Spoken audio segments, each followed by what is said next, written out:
अस्सलाम वालेकुम नाज़रीन, मैं हूं अमजद रशीद और आप देख रहे हैं प्रोग्राम हक़ाइक़। और आज हमारे साथ मौजूद हैं सियासी तज्ज़ियाकार इशफ़ाक़ अब्बासी साहब।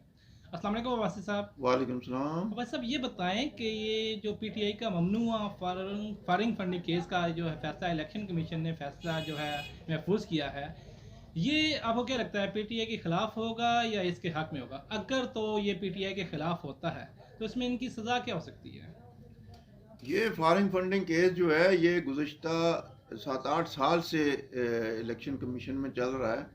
ये 2014 में एक तहरीक इंसाफ के जो नज़रियाती और बानी कारकुन हैं, वर्कर हैं इस पार्टी के, उन्होंने ये शुरू किया था। उन्होंने दरख्वास्त दी थी 2014 में, अकबर एस बाबर साहब ने। तो उस वक़्त का ये केस चल रहा है और इसमें मुख्तलिफ मराहल आए हैं, जिसमें पीटीआई ने इल्तिवा लिया, फिर उन्होंने स्टे भी करवाया, फिर वो मतलब मुख्तलिफ हीले बहानों से इसको चलाते रहे और फ़ैसला नहीं होने दे रहे थे। और ये वाहिद केस है मेरा ख्याल में इलेक्शन कमीशन का जो इतना लेट हुआ है, इतना लेट इसका फ़ैसला होने जा रहा है। 7 से 8 साल इसको हो गए हैं और उसको खराज तहसीन पेश करता हूँ उस बंदे को, अकबर एस बाबर को, कि जिसने इस केस को उठाया और जिसने इस केस की पैरवी की और जिसने तारीखें भुगती। और उस बंदे को मैं बोलता हूँ बड़ा उसका सब्र है, बर्दाश्त है और बड़ा उसका इस मामले में काम है इसका।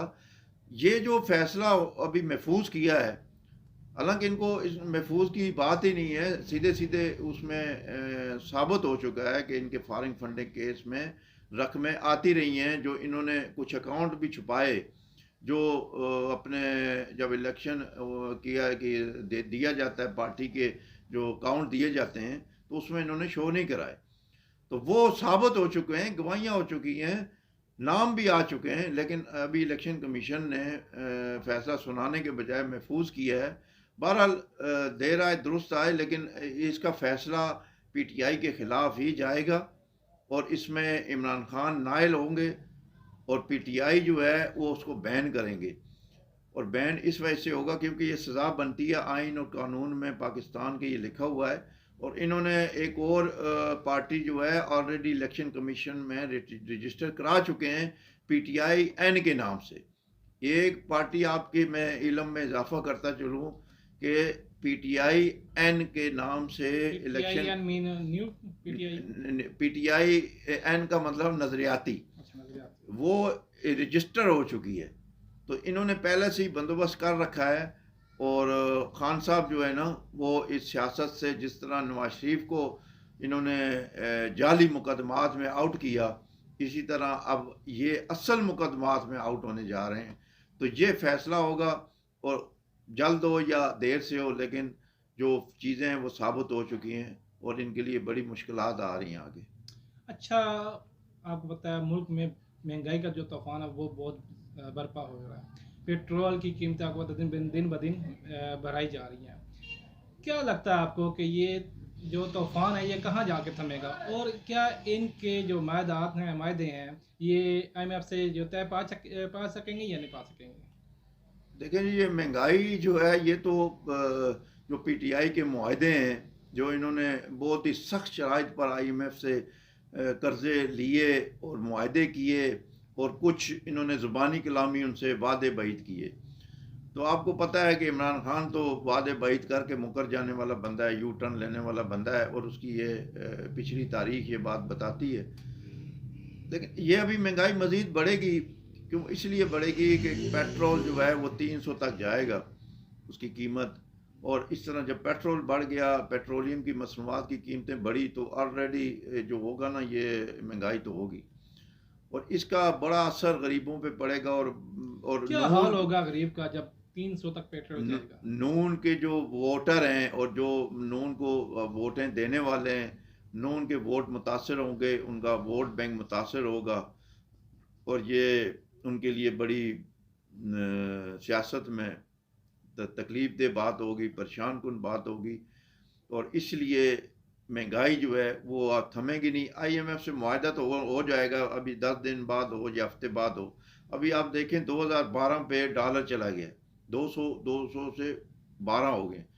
तो ये अभी मज़ीद बढ़ रहा है डॉलर, जब डॉलर बढ़ेगा तो कर्जे बढ़ेंगे, कर्जे बढ़ेंगे तो इन्हें आईएमएफ से ज़ाहिर है इन्हें लेना पड़ेगा। आईएमएफ अपनी शराइत पेश कर रहा है, कुछ बिजली के बिलों में भी, कोई गैस के बिलों में, कोई लेवी है उसकी पेट्रोलियम की, उसमें वो कह रहे हैं वो भी बढ़ाएं, जो और सब्सिडी आपने दी है वो ख़त्म करें।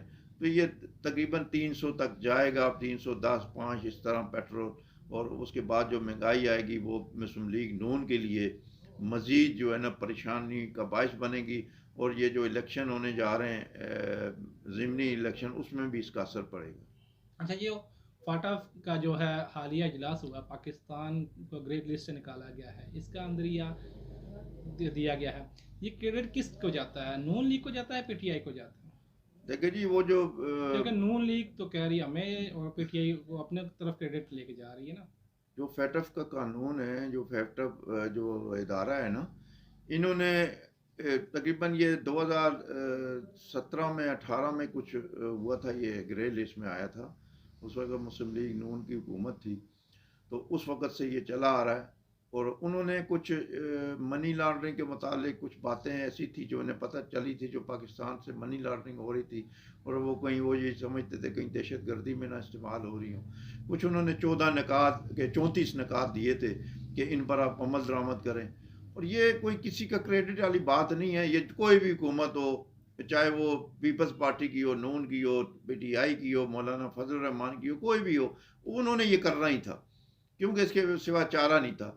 इसमें ये सियासी पार्टियों से ज़्यादा जो है ना वो क्रेडिट जाता है पाक फौज को, पाक फौज का। क्योंकि उन्होंने ये अमल दरामद उन्होंने कराना होता है। सियासी पार्टियों की तो बात ही कुछ और है ना, उनकी तो फैसलों में कमज़ोर फैसले होते हैं और उनमें लचक होती है। लेकिन जो पाक फौज जो करती है, उन्होंने एक इदारा जीएचक्यू में इदारा बनाया हुआ था जो इसको कंट्रोल कर रहा था, जो मॉनिटरिंग कर रहा था। उसके बाद ये सारे निकात जो है वो उन्होंने इम्प्लीमेंट की है, उनको अप्रूव किया, उनको आगे जाके वो बताते रहे कि हमने ये बात काम कर लिया, ये काम कर लिया। तो ये कोई एक किसी सियासी जमात को क्रेडिट नहीं जाता, ये ऑल ओवर जो भी इदारे इसमें मुलव्वस हैं, उसमें एक जो सिक्योरिटी के इदारे हैं, पाक फौज है, जो है पाक फौज है, बिल्कुल सब सब इसमें सिविल भी हैं, फौजी भी हैं, सारे इदारे हैं। इसमें कोई एक बंदे या पीटीआई ने सिर्फ नहीं किया, या पीटीआई के पास कोई कागज़ था और उसने लिख के दे दिया, ये बात नहीं है।